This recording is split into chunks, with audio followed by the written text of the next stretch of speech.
The first order of business is the Pledge of Allegiance. Ask everyone to rise. I pledge allegiance to the flag of the United States of America and to the republic for which it stands, one nation, under God, indivisible, with liberty and justice for all. Thank you. I need a motion to approve the agenda.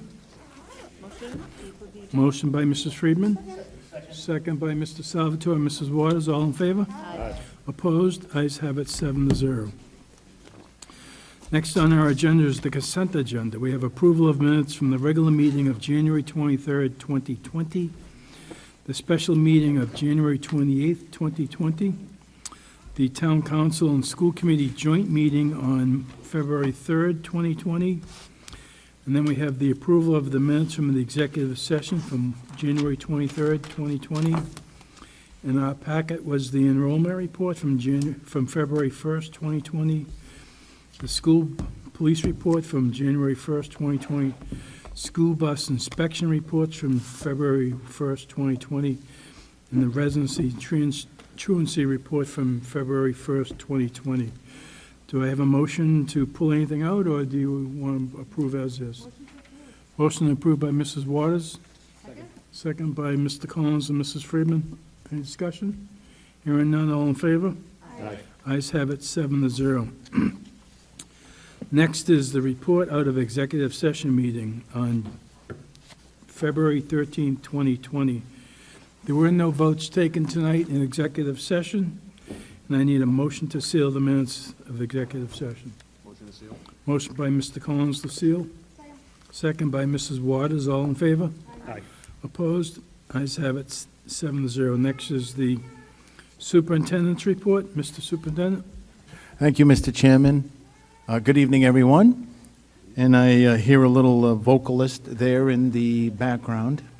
So the first thing that I would like to talk about this evening is this opportunity that the high school chorus has, and the choral director, Amanda Santo, and apparently her little guy are here this evening, and she has some really good news to share with all of you. So Amanda, if you will, please come to the podium and share with the school committee this wonderful opportunity that you have been presented. And the chorus has been presented.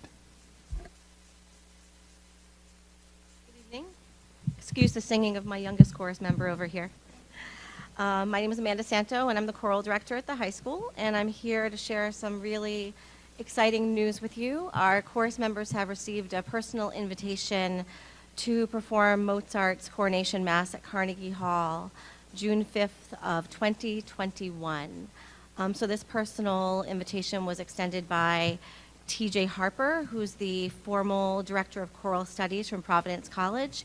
He has a lot of experience with the chorus, having adjudicated them and heard their performance level and just their overall quality of music making at the RIMIA choral festivals throughout the years.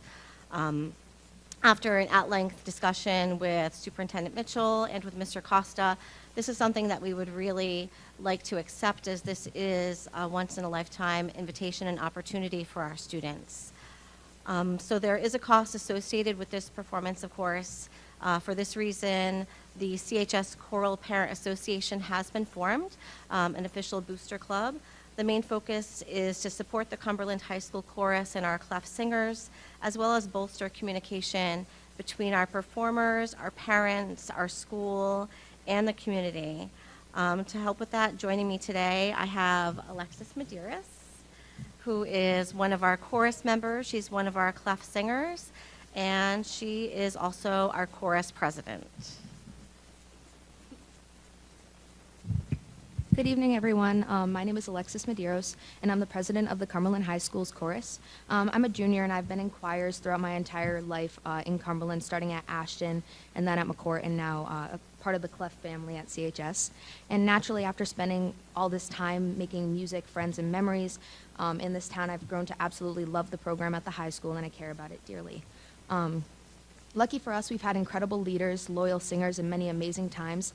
However, the success and achievement of our choir should be credited to more than just luck. In just my time here, the Cumberland High School Chorus and Clef Singers has made a great impact in the music community, not only in Rhode Island, but also surrounding states. In this time, we've earned 6 out of 6 superior ratings at our annual Rhode Island Festival in Ponegantsit. We have traveled to Boston, competing in a festival and ranking first against some of the best choirs in New England. And we've even been invited to perform with some of the best music programs in New England, including Providence College's Orchestra, St. Olaf's Choir, and the Philharmonic. Within our choirs, we have award-winning soloists, and in the past 3 years, 100% acceptance into Rhode Island's all-state choirs.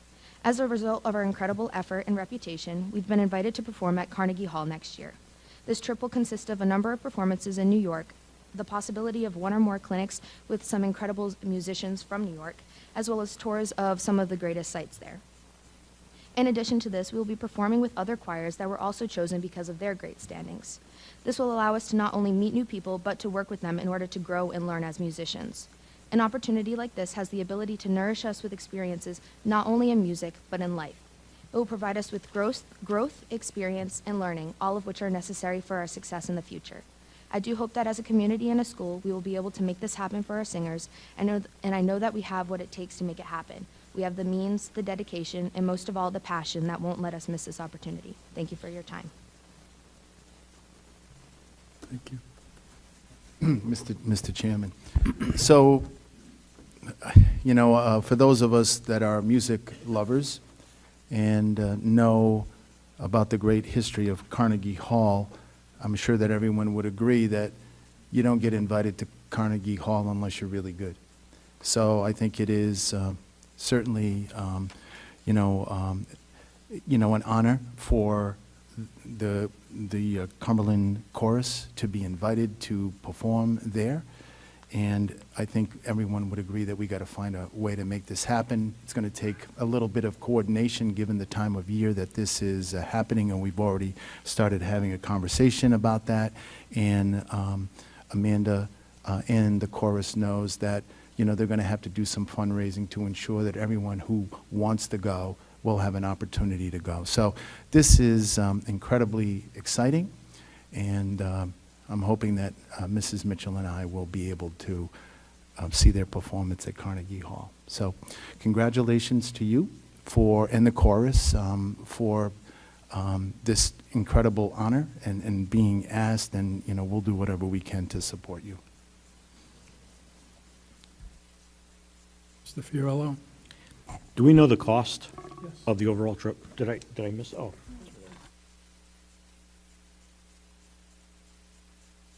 That includes accommodations, meals, all of those things. Does it include the meals? Okay. And it doesn't include the transportation, correct? Right, so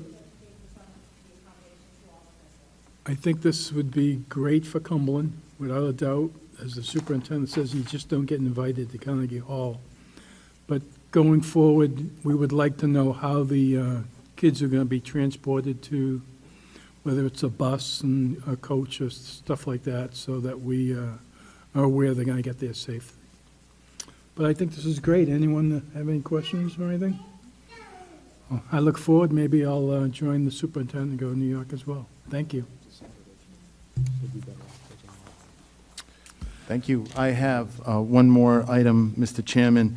I think everyone knows that we've been working really hard on the next stage of the facilities project in support of the referendum that Cumberland voters approved a couple of Novembers ago. And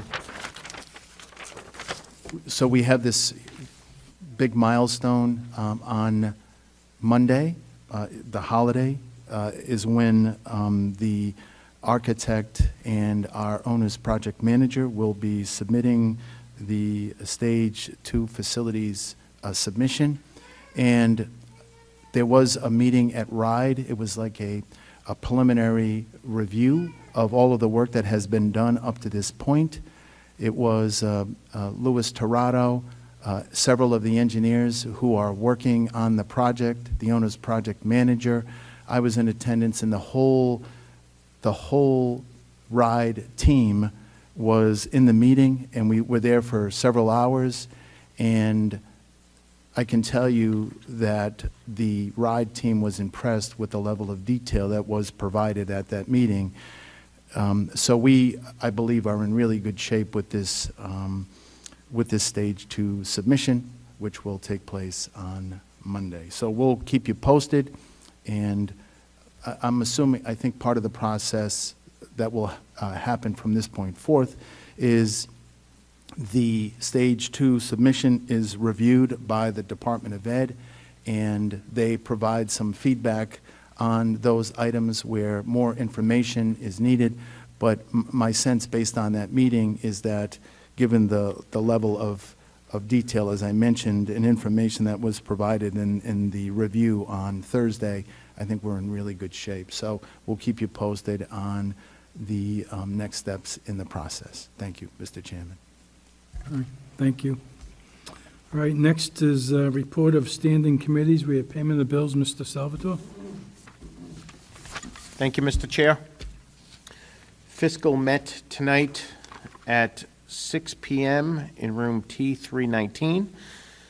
Payment of bills was approved 2-0 in the amount of $1,489,241.44, Mr. Chair. You making that as a motion? I make that a motion for approval. Mr. Salvatore makes it as a motion. Do I have a second? Second by Mrs. Waters. Any discussion? Hearing none. I need a motion to approve payment of the bills in the amount of $1,489,241.44. All in favor? Aye. Opposed? Ayes have it, 7-0. Next is the Fiscal Management Subcommittee update. Mr. Salvatore? Yes, thank you, Mr. Chair. Like I said, fiscal met upstairs. A quick review. Our business manager, Mr. Prignano, I believe is in the audience.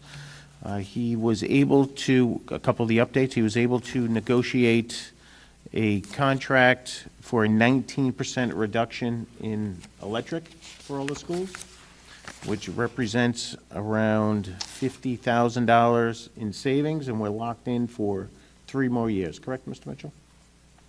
That is great news. Also,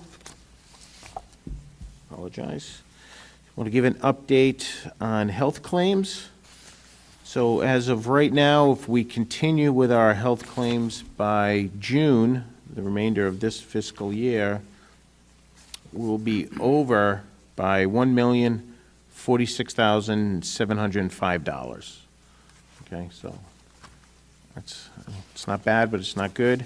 And lastly, Mr. Chair, I did want to speak to you about something that came up. It's called dual enrollment here at the high school.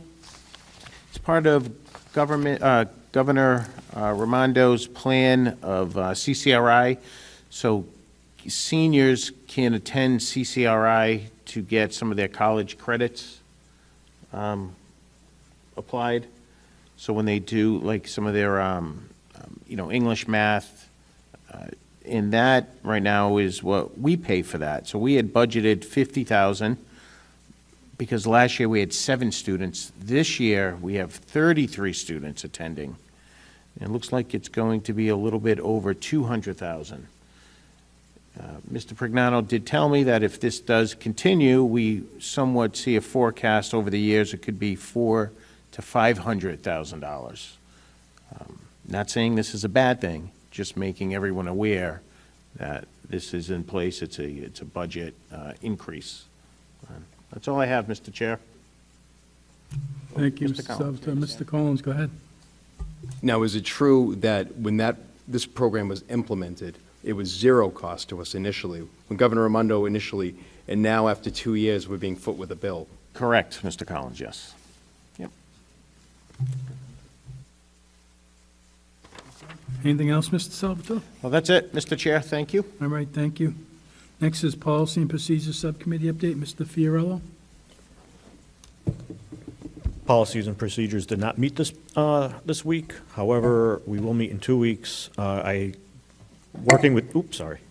Working with Mr. Adams, we have finalized the new equal opportunity policy, which will be presented in 2 weeks, and we will have, I am sure, several policies for review in 2 weeks. All right, thank you. Next is Achievement and Communications Subcommittee update. Mrs. Friedman. The Achievement and Communications Subcommittee did meet on Tuesday night, February 11th, with one agenda topic, which was for the Assistant Superintendent's Office to present their budget-related items as it relates to increasing achievement across the district. As we all know, and there's lots of discussions going on, we are entering a very difficult budget season, where Cumberland will be getting less money from the state than expected, significantly less. There's lots of factors going on. So we're trying to see how do we maintain and continue to improve our results. And also, as everyone knows, we are one of the lowest funded and highest achieving districts in the state, and we've been able to do some remarkable things. And what we talked about Tuesday night is what can we do to ensure we can keep making progress, and how can we creatively do some of that. One of the kind of philosophies that we put into place is the importance of having a coaching teaching model, and we have put teacher coaches, academic coaches, into schools where we see that they need it the most. So we look at our RICAS data, we look at STAR data, we look at where students are, how students are performing, and we get very targeted about where we need to put extra help. And we've been able to do that at Garvin and BF Norton and McCourt and Cumberland Hill. And we're looking at how do we continue making that happen. And some of these can be funded by grants, which is really good news for us. And so we're looking at how we can fund some of these critical positions or continue to fund some of them through grants, and really trying to get specific about where do we target where extra help is needed across the district from an achievement perspective. So it was a good discussion. I think we have a good path forward, but there are lots of other factors in play, and there are lots of other things that will come out as we continue to meet with the town and with the schools to see where we're going to end up with our budget.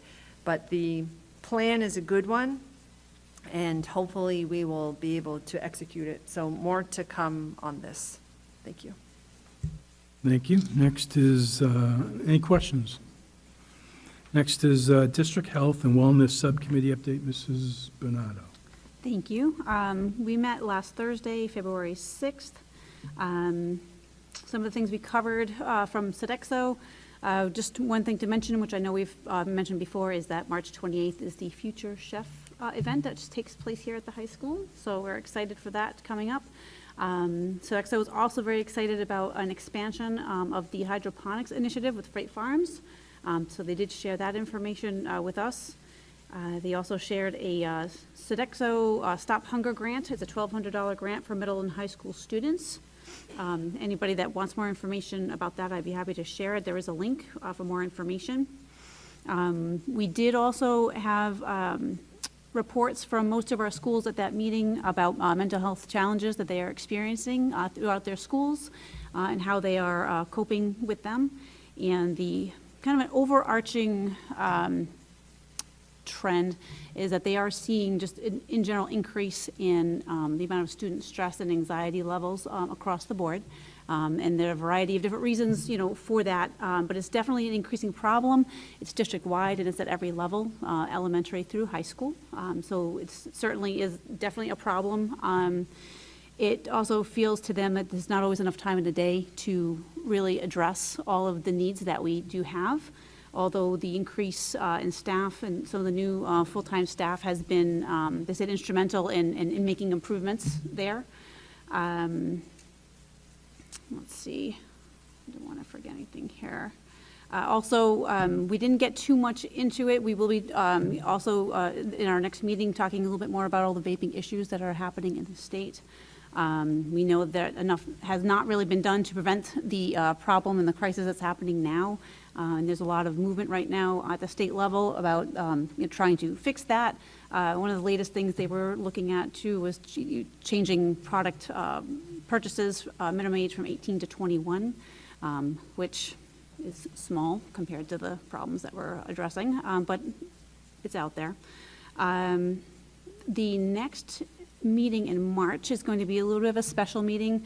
We're going to be having Liz the mayor from OCYL and come with TILO. TILO is a townwide initiative that is looking to address townwide mental health challenges and the effects of toxic stress. So we'll be sending out more information about what TILO is and what the hope and the plans are with that, and that'll be coming out in the coming month. So our next meeting is Thursday, March 5th, and that's it. Thank you, Mrs. Bernard. Anyone have any questions? All right, hearing none, is comments from the public. Please come to the podium, state your name and address for the record. And the policy that was changed from our last meeting allows for a minimum of 3 minutes. Go ahead, Mr. Maximum, sorry. Go ahead, Mr. Kinch. Thank you for coming again. No, it's my pleasure, Mr. Chairman. Councilman Kinch, 25 Murphy Drive. Just two things. I'll be quick. As you probably already know, because our meeting was a week ago, we did pass a similar resolution as the school committee seeking to get the $842,000 back in lost state aid. It sounds like we're probably going to need another resolution on the $50,000 for college courses taken. It seems like money follows the child in the town, but doesn't follow the child from the state down to the town. So, and secondly, on a more personal note, I had a community forum this week, and I want to thank the chair for coming, as well as Mark for coming and answering questions on the school referendum. Thank you very much. Those were the most pointed questions, and you took them like a champ. Thank you. Other than, what was those things, the speed bumps that they want? Thank you. Anyone else? Come to the podium, please. State your name and address for the record, please. Sure. My name is Sam Marvin, and I live at 23 Sunset Ave in Riverside, Rhode Island. And for those of you who don't know me, I work for UFCW Local 328. We're a proud union that represents over 11,000 hardworking people in the state of Rhode Island and southeastern Massachusetts, including bus drivers and bus monitors. And I'm really happy and proud to be joined by some of the workers here tonight, actually. They're both drivers and aides, drivers and monitors. So we're here because back in November, we gave an update to you about the status of negotiations with Durham, because how negotiations goes obviously can impact the service that you all deserve, that the families in Cumberland deserve. And so we wanted to include you in those conversations because you have a right to know. And so in the 5 months now since the workers won their election, we're disappointed to say that we've only met with the company twice, and they have canceled multiple negotiations. And in those 2 dates, there was very, very little progress made in those negotiations. So we're obviously very disappointed. I think that the town of Cumberland has the right to have a good community partner in their transportation service. And the issues that these workers want to address impact the service that they're able to provide. And they love their jobs. They love taking care of their kids. They love building these relationships. And they want to keep doing what they're doing. But unfortunately, the management of Durham has made it difficult for them to even decide to keep a job there, because they can go to different surrounding towns and maybe make more money over there. And that hurts continuity of care. We're proud to represent the bus drivers in Middleborough, Massachusetts, and they're employed by First Student, and they were ranked the safest bus yard in the entire country. And that's something we take a lot of pride in. And that's what these workers want to strive for, too.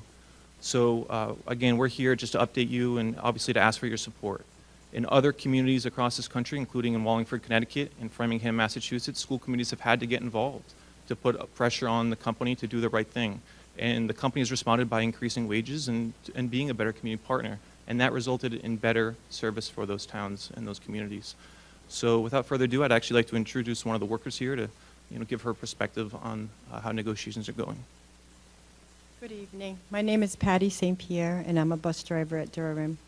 I'm here tonight to speak for Excuse many of me. the drivers that are there. Excuse Can you hear me, me? we Is that need your better? address as well, so the Oh. clerk can record it if you could. It's 13 Smith Street in Cumberland, Rhode Island. Thank you.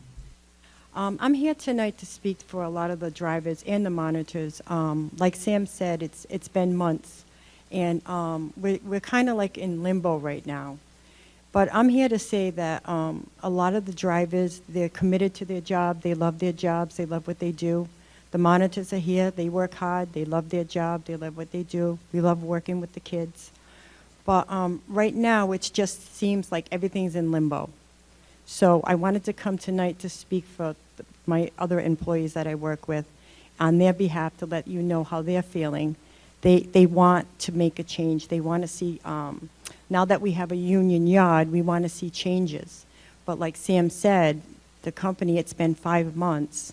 And right now, you know, they're still holding fast. They want to keep, we're losing people that are coming, like new drivers come to the yard, and they don't stay because they're promised this, that, and the other thing, and then the company doesn't, you know, keep their word on it.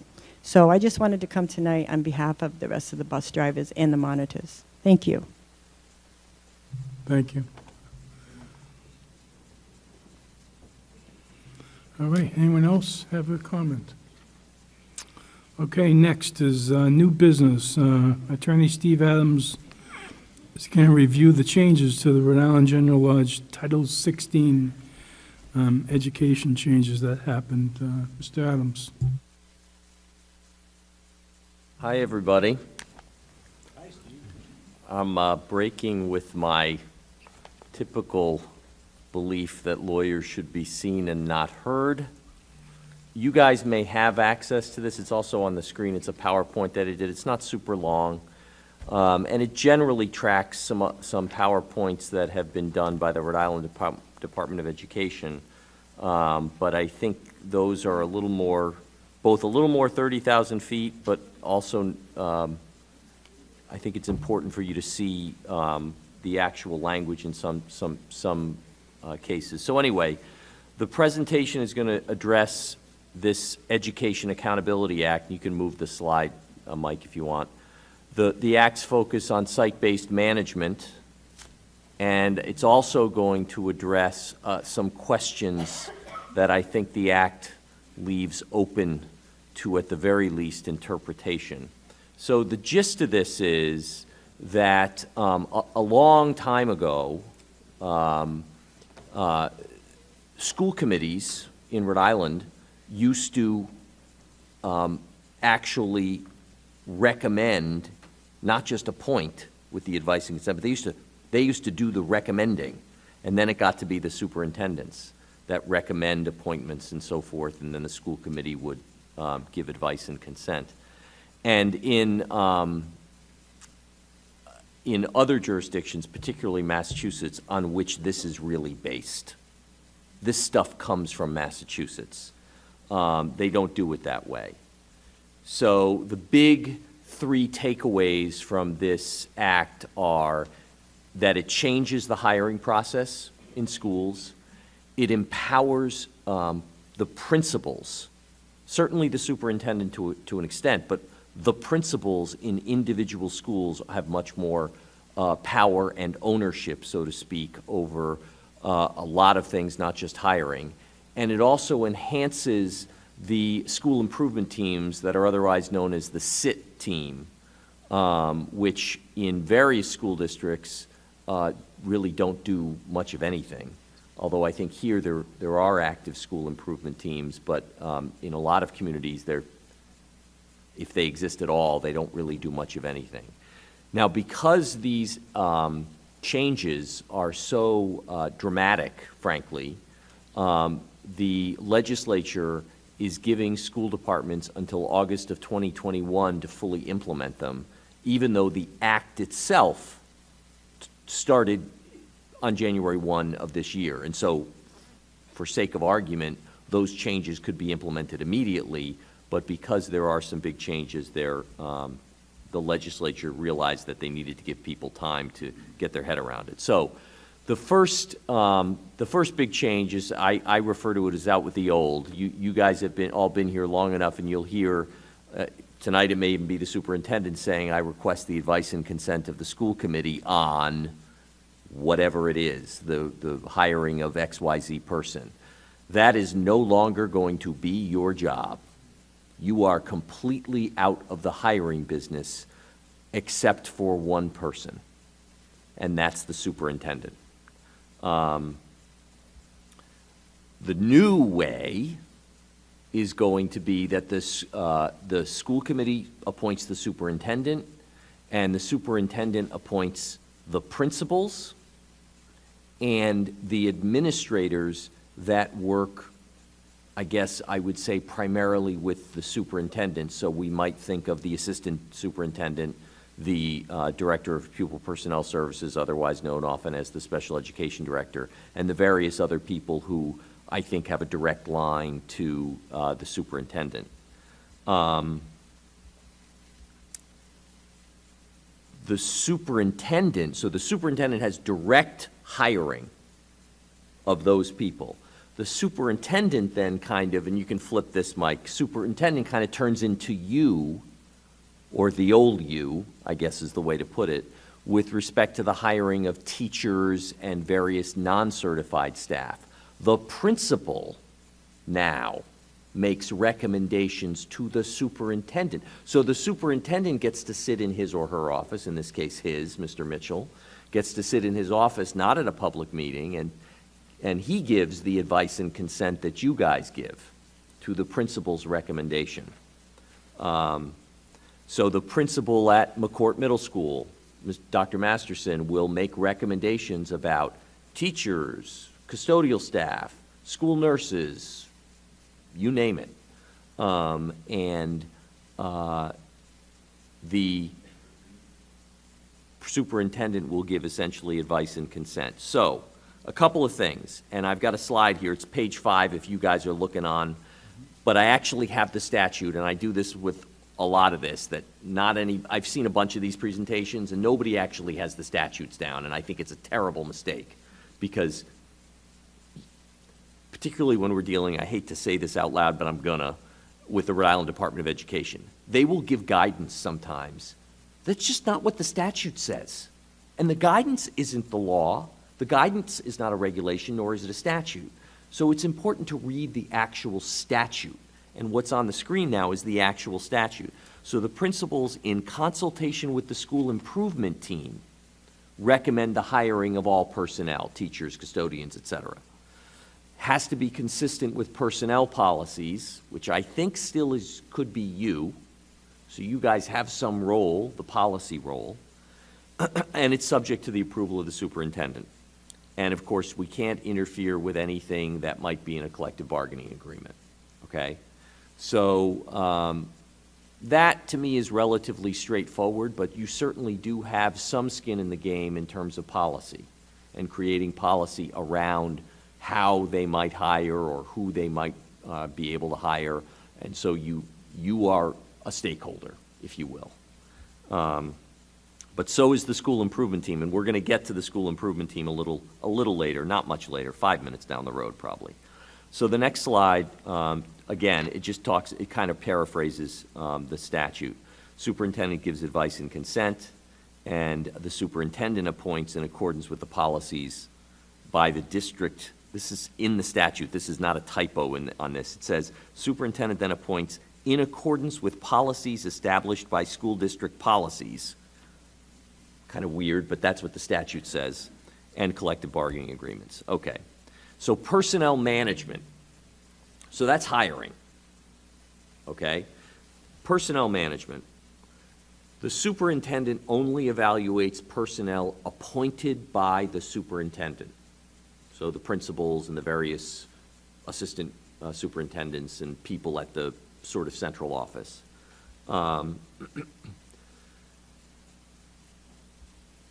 So the superintendent now oversees the personnel function of the school department.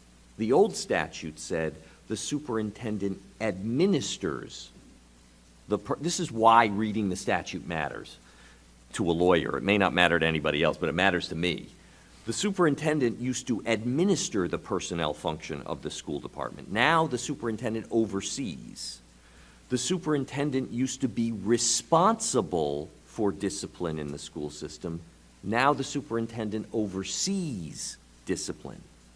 Now, I don't know what that means, I gotta be honest with you, because I think the idea was to have the superintendent pull back a little bit, but I just do lawyers don't do anything different than anybody else. These aren't terms of art. They're words, and they have meaning, Merriam-Webster. So the next slide is the Merriam-Webster definition of oversee versus administer versus responsible. And they're all pretty darn similar from my perspective. So I'm not exactly certain what the impact of the change in the word is. I know that RIDE is touting this. It's all over their presentations. But I'm not exactly sure what the difference is.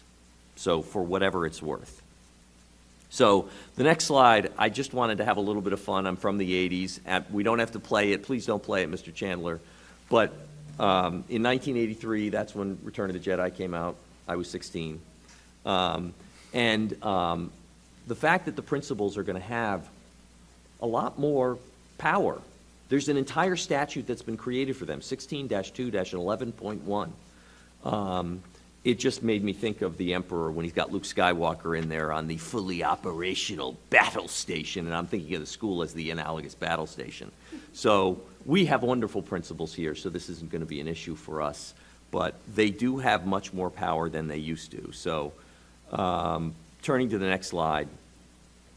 So this is the statute, and it is, some of the superintendent, the changes in the superintendent's authority, that comes from statutes that already exist. They just edited them. But this 16-2-11.1 is brand new. It didn't exist before this. So, and it's got some really interesting language. The principals shall be the educational administrators and managers of their schools and shall supervise the operation and management of their schools and school property, subject to, in this case, Mr. Mitchell's supervision and direction. They recommend the hiring and termination, and we're going to get to termination in a minute too, because this is one of the challenges in this new statutory scheme. But the principals recommend hiring and termination of personnel in their building, and then it says subject to the provisions of this chapter, which we'll get to in a minute as to why that's a little funky. And again, principals oversee the care, control, and management of school facilities and equipment. And that language is very similar to the language that's in your statute, 16-2-9, where you guys have the entire care, control, and management of the public schools, in this case, Cumberland. So they're pulling or paraphrasing language from a statute that was meant to empower you in order to empower the principals. So, and that's just the beginning. Principals, in consultation with the school improvement team, prepare the school budget for their school. That's different, right?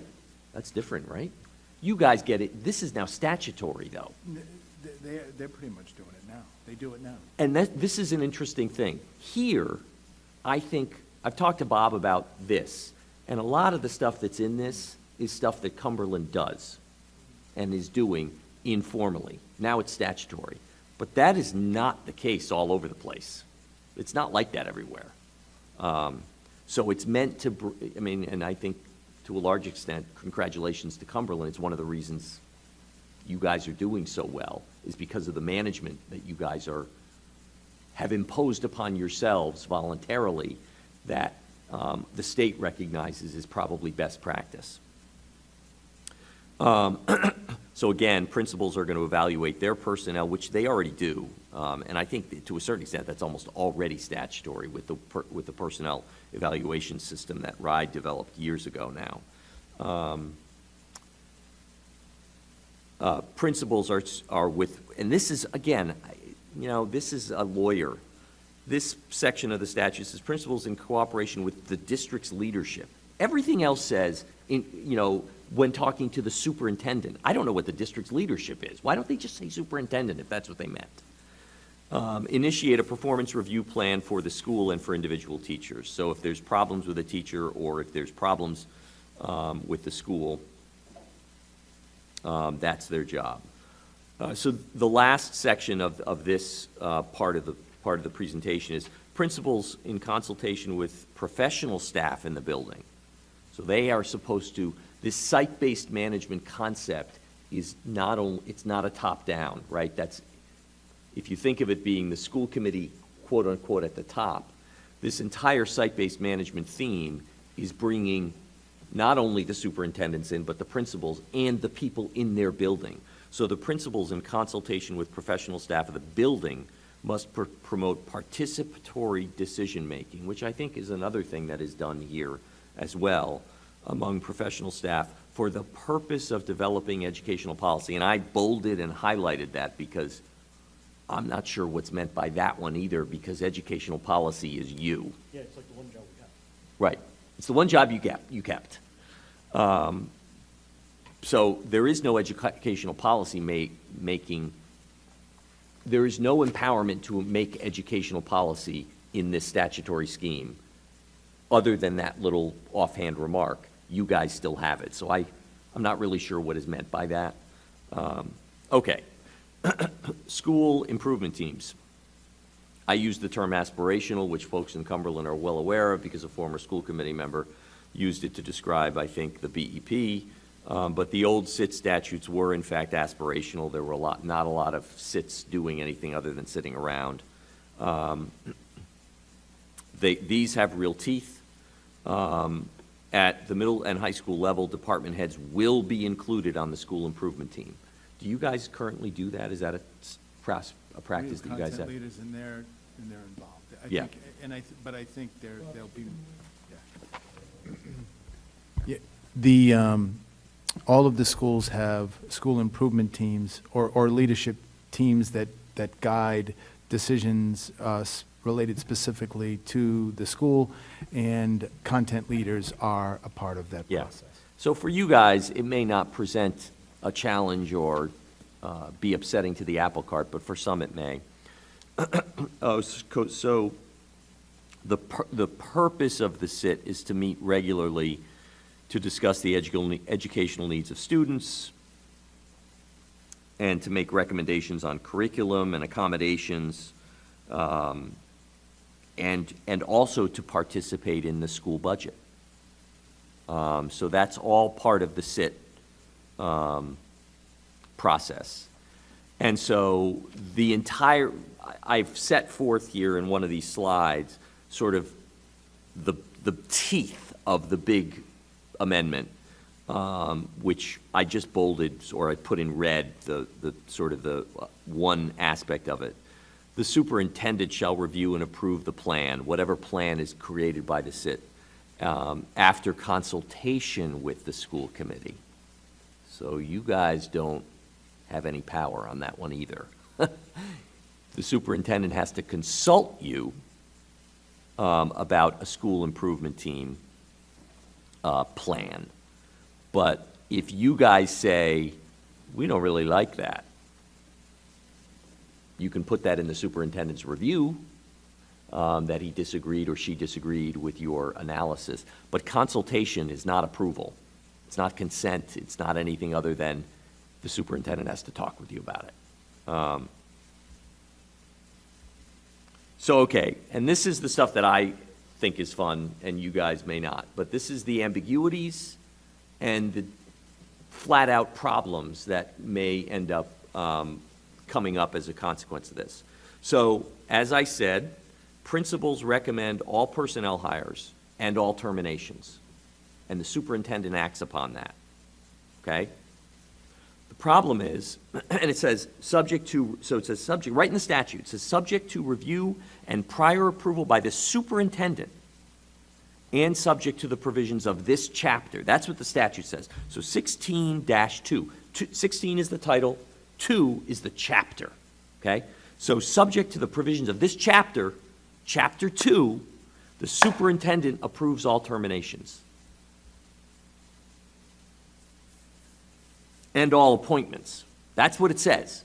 But when you read Chapter 2, subsection 18, it says, it is provided that with the exception of the selection of the superintendent, the selection and appointment of teachers and other school department personnel shall be made by the superintendent with the consent of the school committee.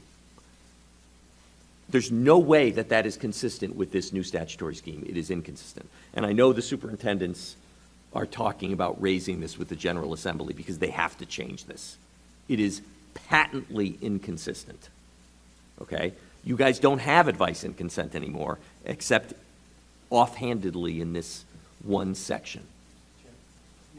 Mr. Adams, just because my curiosity is really piqued here. Currently, right now, if, just an example, if a teacher does something wrong, the superintendent brings it to us with disciplinary action, does that change? We're just about to get to that. Okay, all right. We're just about to get to that. And I don't know the answer to that one either. Okay, thank you. So I think one thing to keep in mind, and I mean this with all due respect to the General Assembly, because I have been involved in some statutory, with some drafting, and it's hard to keep track of what you're amending and think about all the other statutes that might have some tangential relationship to what you're adding and amending. So my guess is this is going to get fixed. It's kind of a perfunctory thing. It's not a big deal. But to Mr. Salvatore's point, the Teacher Tenure Act, which is 1613, so the title is 16, the chapter is 13. The Teacher Tenure Act is where you guys often get involved, and I believe you will still have involvement, although how it will typically work, I'm not exactly certain. But I can tell you what I think in terms of how I think it should go. Currently, and by currently, I'm imagining a world in which they didn't pass this legislation. Okay, so currently, on or before March 1, if a tenured teacher or a non-tenured teacher is going to be either dismissed or non-renewed, the school committee, not Mr. Mitchell, the school committee must act on a recommendation for a termination of one of those people, either a tenured teacher or a non-tenured teacher, must act upon a recommendation and must give actual notice to the teacher that they are being non-renewed or dismissed by March 1, on or before March 1. The way this statutory scheme sets up, the power to dismiss does appear to be now with Mr. Mitchell. So I'm not sure exactly what role the school committee will have. Although the way the statutes are written, and the first one I talk about is suspension, but the others are dismissal and non-renewal, they absolutely contemplate the scenario that you guys are familiar with as school committee members, which is prior to any teacher being deprived of their property interest in their job, that recommendation has historically been made by a superintendent to a school committee. The school committee takes a vote, and then on or before March 1, notice is given to that teacher. I think the way this should end up going when all the machinations get worked out is that the superintendent will make that determination. The pre-deprivation will be at his or her level, in this case his, on or before March 1, which frankly, as you guys may recall, some of you will recall, we've had some meetings which we've had to have on February 28th or whatever, and because it can be, especially given budgets, and assume it's not a performance thing, it's just you guys are trying to really comply with the law. Getting enough people in a room to have a quorum, all that sort of stuff can be a challenge. So in a lot of ways, it's great if we can delegate that to the superintendent, who's really making these recommendations anyway. I think ultimately, the post-deprivation, post the notice to the teacher, hey, we're non-renewing you, hey, we're dismissing you, I think that still will come to you, as it does now. In Rhode Island, they get 2 bites. The superintendent makes a recommendation currently. Superintendent makes a recommendation to the school committee on or before March 1. Notice goes to that person on or before March 1, and then they get to appeal it to you. So it's really 2 bites. I think, and you guys have historically had both bites, if you will. I think the way it's going to play out long-term is the first bite is going to be with the superintendent, the appeal will be with you, but I don't know. Now, Mr. Adams, I have one question. Yes, sir. For the March 1st. March 1st is currently for non-tenured teachers. What about the tenured teachers? Same deadline. So the June 1st deadline that we have for budgetary reasons is now gone? Nope. So, so March 1 is the deadline for both non-renewal, which is the term of art that is used for non-tenured people, and dismissals. Those adverse actions typically may include, for tenured teachers, cause, but they don't have to. They can also be for budgetary reasons. The June 1 is the deadline. You don't have to do it. You can do it earlier. June 1 is the latest. And the non-tenureds, really, it's non-tenureds is an action that I can get a better teacher. Those have to be my March 1. Typically, districts will combine any reason. If there is going to be adverse action by March 1, they'll include budgetary reasons in the March 1 notice. But if the exclusive reason that the adverse action is being taken against any teacher is budgetary, then the deadline is still June 1. Okay, so anyway, the ambiguity and inconsistency, the first item that I pointed to was suspension of teachers, because suspension is a term of art in Rhode Island law. It is a thing. It is a thing that can be done to a teacher where they aren't paid. And so the statute on suspension says whenever a teacher is suspended by a school committee. But if Mr. Mitchell's supposed to be doing all of this, I don't really know what that means. Again, I think it's supposed to be, I think the way this is going to shake out is Mr. Mitchell or the analog to Mr. Mitchell in other districts will have the right of suspension, termination, non-renewal, and you guys will hear appeals. But that isn't what these statutes say. So I highlighted the suspension one because the language of that is different. The language of non-renewals and the language of dismissal of tenured teachers is in a passive voice, the statutory language. The suspension is the only one that says whenever well, it's still in a passive voice, whenever a teacher is suspended by a school committee, but the other statutes are much less clear as to who's doing the acting. But in any event, there's ambiguity, 16.218 and these teacher tenure statutes. My recommendation is that we, and there probably will be others, seek an advisory from the Rhode Island Department of Education. How are you guys going to interpret this? Are you guys going to say that the school committee continues to have the obligation to hold the pre-deprivation hearing? Or are you guys going to say that the Education Accountability Act puts that, which I think it does, it should, it was intended to put all that to the superintendent. So I think that's an easy one that you can ask RIDE and let them give us an advisory. It's not binding, but it's certainly something. And it may cause further amendment to the Teacher Tenure Act. So anyway, so that's that. Does that make sense? Everybody with me? So RIDE has talked a lot about the act, and I am simply in this presentation kind of quoting what RIDE has said, because while sometimes I find their guidance to be inconsistent with what statutes say, it's also important to know what they're saying. And they say that the purpose is to shift greater ownership at the school level, but that you need to make sure that you're not doing something that is inconsistent with a collective bargaining agreement. It shifts The shift is subject to superintendent supervision. I'm not really sure what they mean when they say the superintendent no longer oversees the care, control, and management of school facilities and equipment. That duty is now in the principal's hand. The statute does give the principal that right, but the superintendent is still directing things. And again, the superintendent oversees rather than is responsible for discipline. It actually says overseas. And Yeah. then it says, okay.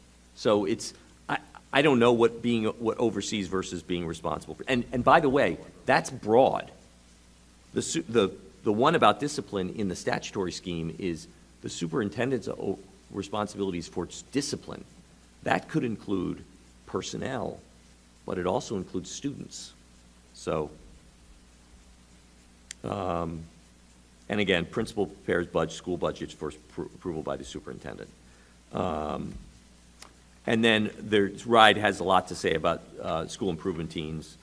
The SITs identify student need, they recommend curriculum and accommodations, they assist in budgets, and they insist in the formation of the school improvement plan. So RIDE has some additional guidance about what LEAs, which is a local education agency, that's what Cumberland is, an LEA. What LEAs should begin to consider. Do the shifts in roles and responsibilities align with the language of collective bargaining agreements and current practices and policies? I think with respect to certainly practices and maybe even policies, probably things here are in good shape. And with respect to collective bargaining agreement, I think given the fact that practices and policies are in good shape, that means they probably align pretty well with collective bargaining agreements. How much of a shift will this be? These are questions that everybody needs to ask themselves. What supports and resources are schools and principals going to need? Are there budgetary actions that need to be taken to best support site-based management? Are there revisions needed to the strategic plan or in school improvement plans? Do we need to reconfigure the SIT to meet the Act's requirements?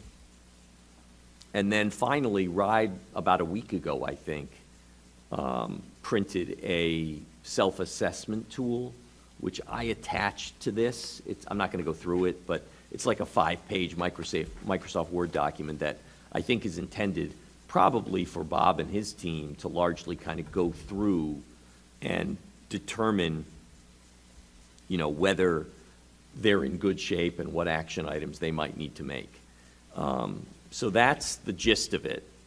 I think the big thing is, what role do you continue to have with respect to personnel? Because they're kind of pulling you out of that. And my guess is you're going to sit more as an appellate body, if you will, exclusively, rather than be involved in the front line. So, questions, comments, feelings, reactions, recriminations, Mr. Fiorello? No, I just figured if there were any recriminations, you might have one. But it does look like we're going to have to review a lot of policies Yeah. and make adjustments as we learn what RIDE actually and the legislature mean by all of this. Yeah, I agree. I mean, that's certainly true. If I may, Mr. Chairman, one of the things I've shared this with Steve. In fact, I have them in my office at our most recent superintendent's meeting. We received some sample policies. So I will share those with Mr. Fiorello and Mr. Adams for their review. And they actually come from East Providence, and one of the representatives that authored the new legislation actually works for the East Providence School Department and played a role in developing their policy. So that's one thing that I wanted to mention. I do think, things are never as easy as they may seem, but I think the way that we're organized, regarding, the actual performance of students and staff at individual schools, the expectation has been and is that schools produce a school improvement plan based on student performance data. So we have those plans in hand now, and those are the things that we refer to when we evaluate administrative performance. So, and as you know, because we talk about it all the time, we have high expectations for improved student performance, and, we've had many discussions with administrators about their important roles as instructional leaders. So everything really is built around that.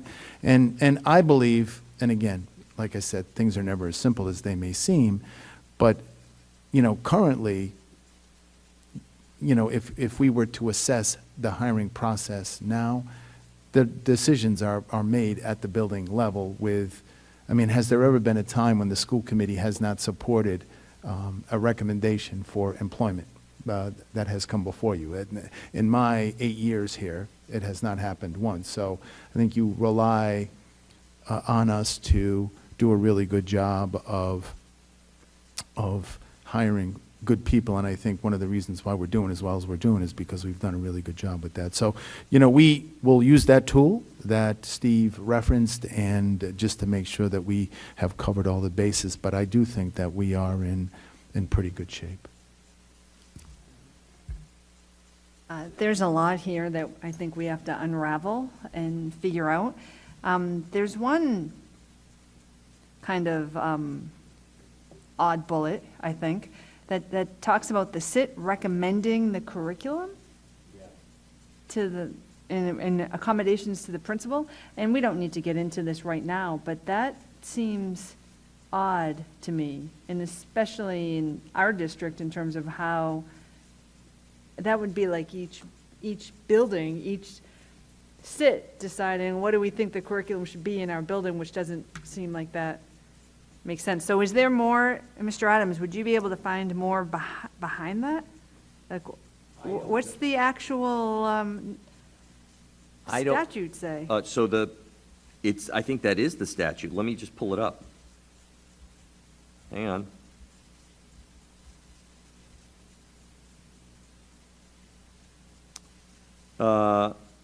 That is 1653.1-1.3A, I think.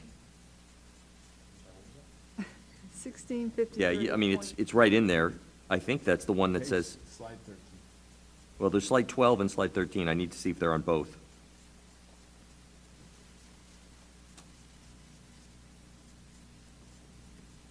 Slide 12. The SIT, including the principal, this is the statute. That's why I put it in there. This isn't Steve Adams on what it says, because that's why I can't stand when people do that as a lawyer, because you should read it.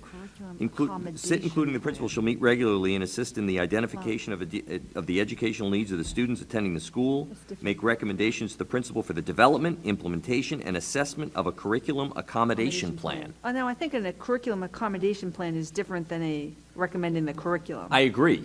But I'm not exactly sure what a curriculum accommodation plan is, I have to tell you.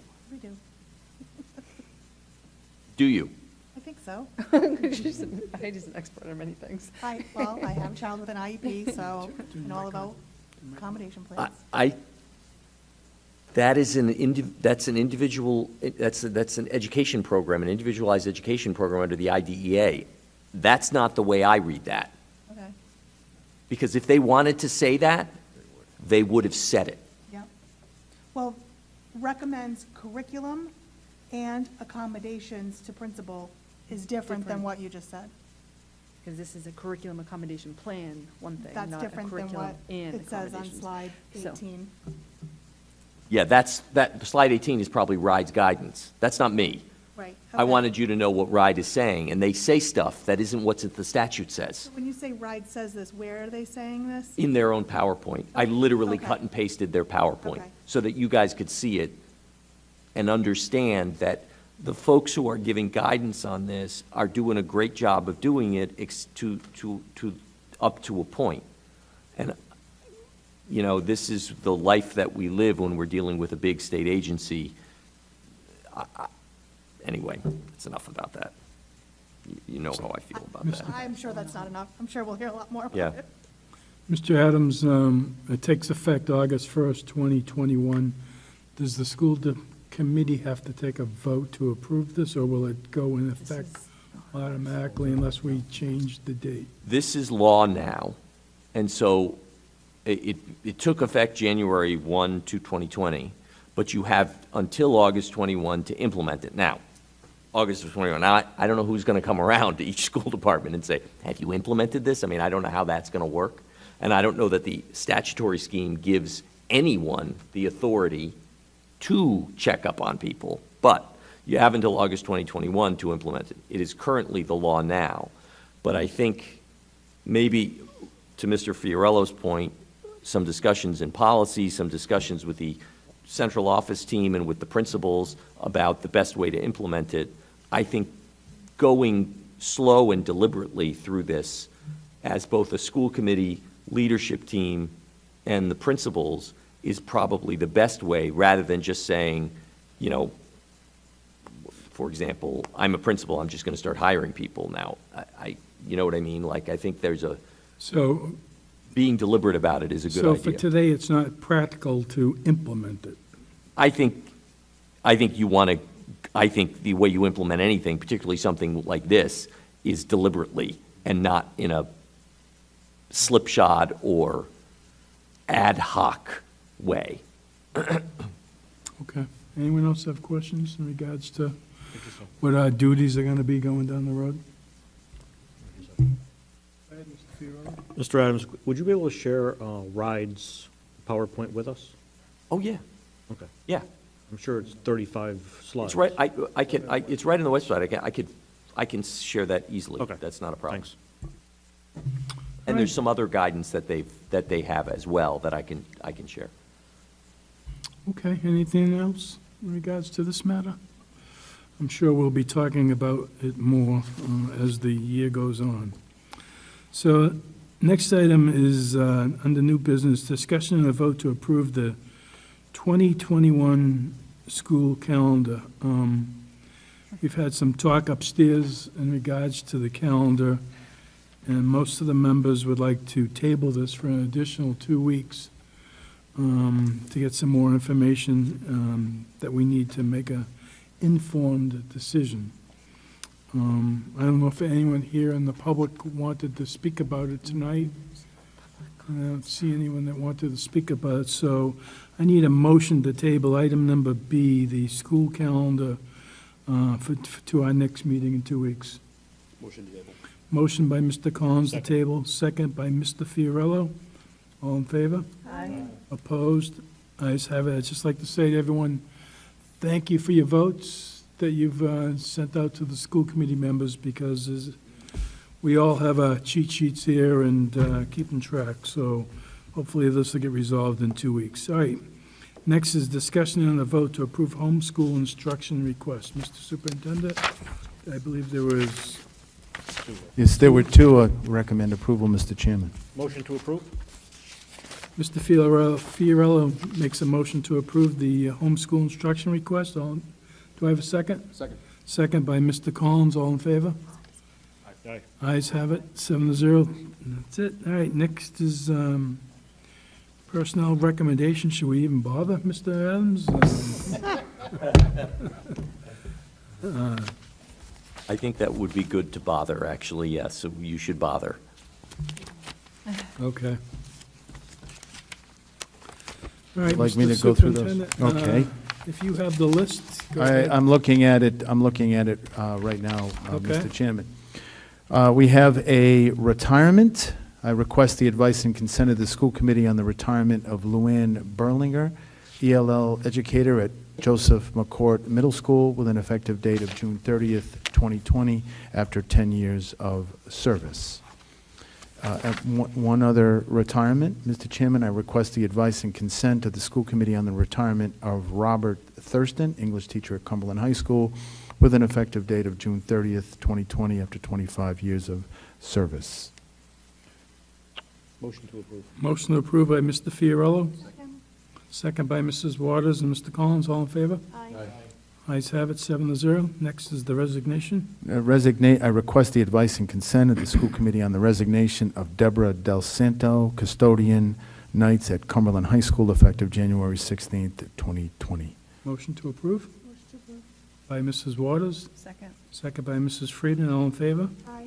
Ayes have it, 7-0. Next is leave of absence. I request the advice and consent of the school committee on the FMLA leave of Christine Carpenter, or Carpentier, special educator at Joseph L. McCourt Middle School, with an anticipated leave date of May 21st, 2020, through the remainder of the 2019-2020 school year. And I request the advice and consent of the school committee on the unpaid FMLA leave of Ashley Lemieux, grade 3 teacher at JJM Cumberland Hills School, with an anticipated leave date of February 18th, 2020, and a return date of April 12th, 2020. Motion to approve? Motion to approve. Motion by Mrs. Waters, second by Mr. Collins. All in favor? Aye. Ayes have it, 7-0. We have a number of coaching appointments, Mr. Chairman. If you don't mind, I'll go through them all. Mr. Fiorello is making the motion to take them all together. Without all the whole listing of it. So you want the listing just as is? Yeah, without having to name every single person. Okay, Mr. Fiorello, is that, making a motion that we don't have to name every person? Do I have a second? Oh, second. Everyone's looking at me. Mrs. Yeah, Mrs. second. Waters seconds that. All in favor? Aye. Ayes have it, 7-0. So I just want to point out, we do have a vacancy in the girls varsity lacrosse, a vacancy in the girls junior varsity lacrosse, a vacancy in the lacrosse for boys junior varsity, and in tennis for the boys junior varsity. So there are some appointments, and maybe the next time, Mr. Superintendent, when we do coaches, that we could have the athletic director come in and, as we did in the past with Matt Campanelli, and go through these. Yes, I will pass that information So they are along, Mr. approved Chairman. 7-0, and we do have those vacancies at the moment. Okay, next is school committee comments, school liaison reports. Anyone have anything to speak up about? And then I did, and Mr. Fiorello did attend Monday's meeting with Mike, is that what it was? Meet Mike, Mike's Night Out. And there were Mike's big some. night out. There were some questions by the public that were there about the school bond, and Mark and myself answered them to the best we could, and the mayor stepped in as well. We do got to acknowledge that the $3 million bond, we forgot, the entire town forgot the interest when it came to that. So, and then, last night, we did have a meeting with the Ashton PTO, and, that went as well as expected, and, we just got to keep our heads down and keep moving forward. So anyone else have a comment or a question? All right, hearing none, we have executive session, Mr. Superintendent? No, we do not, Mr. We Chairman. do not, so I need a motion to adjourn. Motion to adjourn. Motion adjourned by Mrs. Waters, Second. second by Mrs. Friedman. All in favor? Aye. Ayes have it, 7-0. Thank you, Yes, sir. everyone.